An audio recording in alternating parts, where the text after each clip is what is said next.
اعوذ باللہ من الشیطان الرجیم، بسم اللہ الرحمن الرحیم۔ السلام علیکم پیارے بہن بھائیوں، اللہ پاک سے دعا ہے آپ کو عافیت کے سائے میں رکھے، آمین یا رب العالمین۔ پیارے دوستو، والدین کی بخشش اور مغفرت کے لیے یہ قرآنی دعائیں کثرت سے پڑھا کریں۔ صبح شام ہر نماز کے بعد، ہر نفل کے بعد آپ یہ دعائیں پڑھیں تو آپ لوگوں نے یہ روزانہ کثرت سے پڑھنی ہے، انشاءاللہ اللہ تعالی ہمارے والدین کی بخشش فرمائیں گے۔ پڑھنا یہ بسم اللہ الرحمن الرحیم۔ ربنا اغفر لی ولوالدی وللمؤمنین یوم یقوم الحساب۔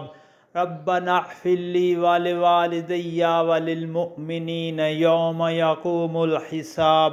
اور نمبر 2، رب ارحمہما کما ربیانی صغیرا۔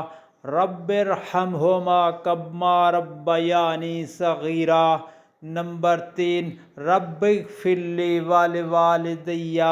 رب اغفر لی ولوالدی۔